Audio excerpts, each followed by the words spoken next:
Good afternoon, everyone. Tuesday, the 25th of January, a day the entire universe will never forget.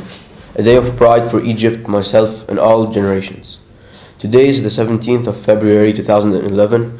It is also a very special day for me, and I'm so glad to have the chance to have this interview with one of the most popular, lovable, and experienced interviewer in Egypt. I've been a fan of him for years, and we all missed him for months. But now we are all happy to have him back again. Let me introduce to you my very special guest, Mr. Amr Adeeb. How are you? Happy to see you. From the first day that the protest started, where were you and what would you do if you were in your place? I was watching TV, watching all the TV channels, Arabic, English, French, German, trying to find the truth, trying to understand what's going on. If I were having my program at that day, it would be a real opportunity for me to stand with all the youth that went to Tahrir Square at that day. By the end of that day, what did you imagine could change? Did you think that anything would change, or the truth, the real truth? I thought that those people would stay there in Tahrir for 1 day or 2 days and this is it. But I didn't expect under any condition that they will change the history of Egypt. I didn't expect that at all. And I think many people haven't expected that. But at that day, I told my friend, okay, they are protesting, they are strong, they will be there for a day or another, but this is it. But I didn't really expect that they will change everything in Egypt. No way. The bloody Friday, January 28th, when the camels and the horses went down in the streets, what were your feelings and how did you see that image? I was afraid. I was afraid that everything will be killed. All our dreams, all our hopes, everything will go in vain. Everything will die. I was afraid for those people who are staying in Tahrir, our sons and brothers and sisters. I was really furious. I felt that we wouldn't be able to achieve anything that we were dreaming of. At that day, I noticed that those people won't leave Tahrir. Yani every day days before, I was thinking that they would be protesting for a day or another. But at that day, I was convinced at that time that those people, after what happened, they won't leave Tahrir after they have everything done. The last speech of the former president Hosni Mubarak, in which he gave all his powers to Omar Suleiman. What are your thoughts about that speech? I felt that this is the beginning of the end. He is leaving. The guy is leaving. Absolutely leaving. If he will be leaving Egypt, if he leaving his post, but he is leaving. Everything is coming to an end at that day. Although I thought that the guy who wrote this speech was stupid enough that he didn't give the president any chance to let the people sympathize with him. This brings us to the next day when Omar Suleiman declared that Hosni Mubarak has stepped down as president. What were you happy or what? Very happy, and I felt, and this is the beginning. Egypt is beginning now to build everything. New constitution, new parliament, new Egypt, new jobs, new factories, everything. I felt at this moment when Omar Suleiman said that the guy had left, I felt that we are beginning a new era. This is a new era. Some people say that there were unknown forces that got involved and influenced the people in the protests. Do you agree or disagree? Maybe, but we can't really say that the people who had done this revolution was enforced by foreign people or by other forces. This revolution is pure Egyptian. Those youth, those people who were in Tahrir, they are the real owners of this revolutions. Who do you think the forces that got involved were, even if they weren't successful? You might find someone from Hamas, someone from here or there, but I can't really, I don't have information for that.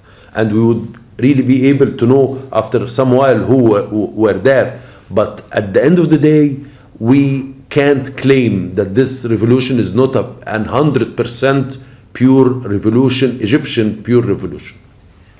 Outside of the Tahrir Square, there are a lot of actions that were against the law, breaking buildings and robbing banks, freeing prisoners, about 23,000. What do you think about those actions and who's behind them?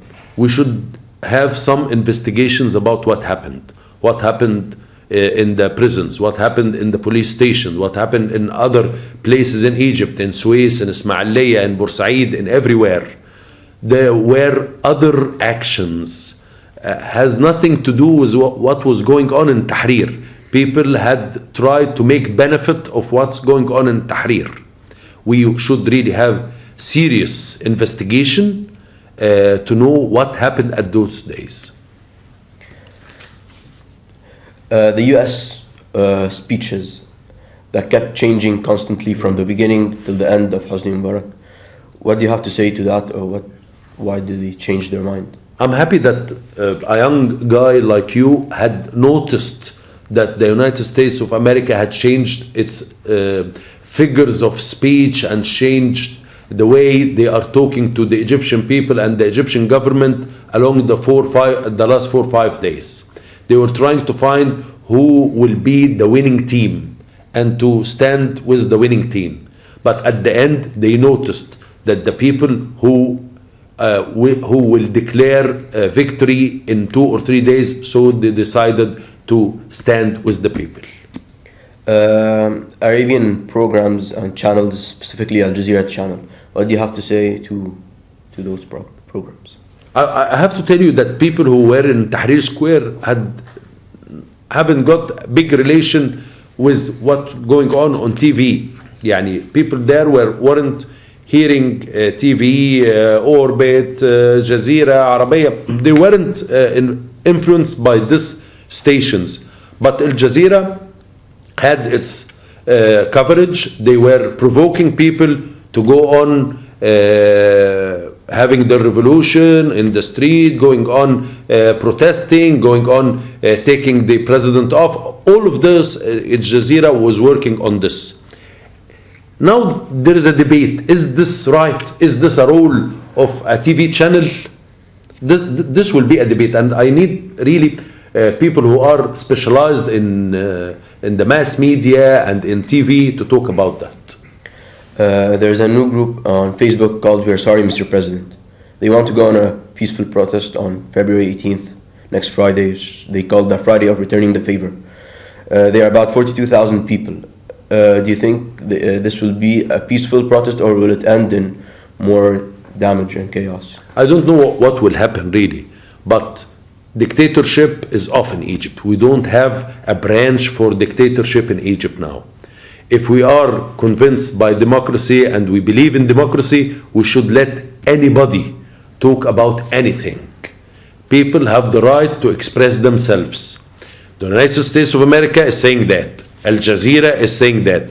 The young guys in Tahrir is saying that. Why now we were coming and telling people you are not allowed to express yourself? Anyone want to express himself, he should be able to do that. But do you think it's right to apologize to Hosni Mubarak, or they haven't done anything wrong? What they think is their own belief. We have some people who are thinking that the cow is the most secret animal and creature in the world. They have, everyone have his right to believe in what he likes to believe in. What message do you give those people who protected the streets of Egypt for about 18 days for our own good and well-being? This was a real surprise. Yani if we are talking about what happened in Tahrir was a real surprise, this was a real miracle. We thought at some time that the Egyptian people are negative and lazy, and they don't know each other. We don't talk to our neighbors. We don't know our families. But now they proved in the streets in 20 days or 15 days, they proved that the Egyptian people are real people. They care about each other. They can protect each other. We found some men going to some women telling them, your husband is not at home, but we are there. Don't be afraid. Get me your children to take them with my children in the same house, in the same place. This was very important. This was a real miracle. Some policemen feel falsely accused of being corrupt, since they have friends who died as martyrs, protecting police stations from any damage. What word do you give those honest policemen? Generalization is a sin. It's a real sin. We can say that all the police officers were corrupted, and we can say that all the police officers were good people. For sure, we had corruption in the Interior Ministry, and we had corruption with some officers, but really we have some good, honest police officers, and I'm asking them right now to go back to the street. We need police in the Egyptian streets. It's very important to come back. We won't be able to have tourism, to have good economy, to have anything without having the police officers back to the street again. How can we start a new page and let bygones be bygones, to start a new page based on respect and trust between the police and the people? It's a mutual operation. Police officers and police people should really give trust to the people, telling them that we are not the same police officers that you used to deal with. And at the same time, people should really give help to the police officers in the street and welcome them, because we need them. No society in the world can work without police officers. We all witnessed the emotional segment of you on TV from a couple of days ago, when you're describing how you were forced to stay off TV for your courage and truthfulness. But now that you're free to say what you want, can you describe to us in a few words what would you like to say to Ahmed Ezz? Those people, I told them my real, honest opinion while I was working, and they were in full power. Now, no one can blame me when I accused them with anything. Ahmed Ezz was one of the most influential people in Egypt, and he had a great role in the last elections, and the way we had this parliament, and the way we had no opposition in the parliament, and the way that people were really depressed by their new parliament, all of that Ahmed Ezz is responsible for. What about Anas al-Fay? Anas al-Fay, he thought that people wouldn't be able to know anything except from the Egyptian TV, while he should really noticed and knew from a lot of years that people can get their information from internet and from TV and from satellite and everything. You can't fool all the people all the time. No way. One day people will know the truth and nothing else except the truth. The former Interior Minister Habib al-Adli. Habib al-Adli was dealing with Egypt as a company. He thought that if you close the doors every day, night, and you have good security, and you have people watching what's going on and what's going outside the company, you can protect it. But he didn't really care about people inside this company. Are they cooperative? Do they love each other? Do they need each other? Do they have their freedom of speech? Can they talk? Can they combine with each other in parties, in political organizations? He didn't think about all of that. The most important thing for Habib al-Adli that the building is safe, no fire, no one is saying any bad words. No, it's a matter of security. It's not a matter of human beings. Gamal Mubarak. He had a dream. Gamal Mubarak had a dream, and now I think he feels depressed. He feels that he failed to achieve his dream. The road to hell is paved with good intentions. A famous saying by Samuel Johnson. Do you think this goes with Hosni Mubarak's reign? No, I think that Hosni Mubarak had done good things and bad things. And I think that the first 6-7 years in his ruling Egypt, first 6 years, he was really going on the right track. But the last 6 years in ruling Egypt was really bad. He was isolated from his people. He had some other small organizations influencing him, trying to push him in different roads. Hosni Mubarak, really, he had done good things, but at the end, it wasn't in his favor. The present Prime Minister and the new Minister of Interior, do you think we can judge them now? And what message or advice would you like to send them? I won't judge anybody except when I see his work. It's a matter of taste. It's like when you buy pastry, when you buy ice cream, it's a matter of taste. We haven't tasted anything yet. When I taste, I will say my opinion.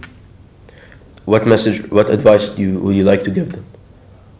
To do their jobs. You know, the most important thing in Egypt now, not for the interior minister only or for the president or for anybody, people are not doing their jobs. We want everyone in his job, in his place, to do his own job, honestly, for 8 hours. We want people to do the job, period. We don't need any creativity right now.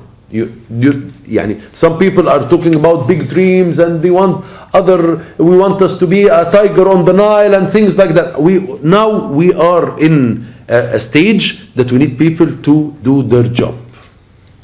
Maybe I wasn't able to be in the Tahrir Square due to staying the night protecting my street. But I want to address all the grown-ups who were making fun of the teenagers who were chatting on Facebook, and they said they're not good at anything but that. Does this point of view change, or does it still exist? No, we had the big lesson. You weren't playing on the Facebook, you were making a revolution.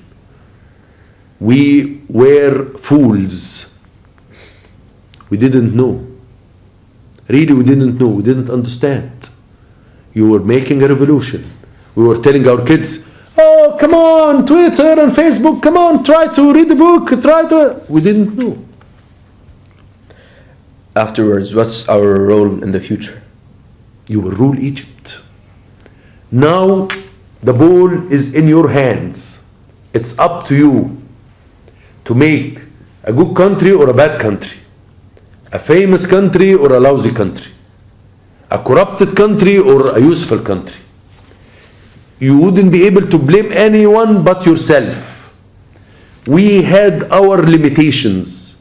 We had our limitations on our dream. We weren't able to dream or to achieve our targets. But now you have the freedom. If you don't achieve this, it would be a real failure. Mr. Amr, I want to thank you so much for accepting my interview and for your time. I hope I can get the chance to meet you then. I think you'll meet me again when you will be a TV anchor. You will be a good one as well. Thank you.